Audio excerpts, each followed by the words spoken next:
We've gone from not having any charging at any supermarkets 10 years back, to having slow charging at some supermarkets, to having rapid or ultra rapid at a lot of supermarkets, all within a relatively short period of time.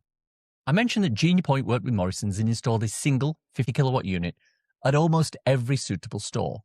Well, a couple of years back, MFG, Motor Fuel Group, and Morrisons came to an agreement where Motor Fuel Group purchased 337 of the Morrisons petrol forecourts and 40 associated sites, and will be using them for ultra-rapid EV charging development. What this meant was that Genie Point were out, generally speaking, and MFG were in. At the very least, the old Genie Point units were ripped out and replaced with rather neat-looking MFG dual-head 50 kilowatt chargers. At best, it meant that complete new hubs were installed with dual-headed Alpatronic units, canopies, and other facilities. They were targeting the installation of 800 ultra-rapid 150 kilowatt EV chargers in hubs within the first 5 years alone. Pretty impressive. All at around 79 pence a kilowatt hour at time of writing. Not the cheapest, but most certainly not the most expensive.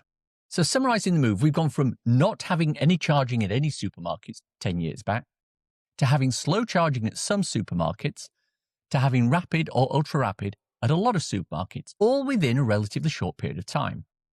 Now, of course, nobody's releasing utilisation figures yet, but a cursory glance at ZapMap at random times of the day indicates that a lot of these larger, more powerful hubs tend to get good occupancy and utilisation.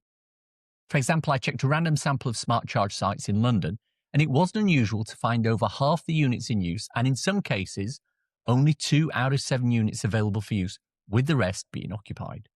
Now, this is obviously great news for companies like Sainsbury's.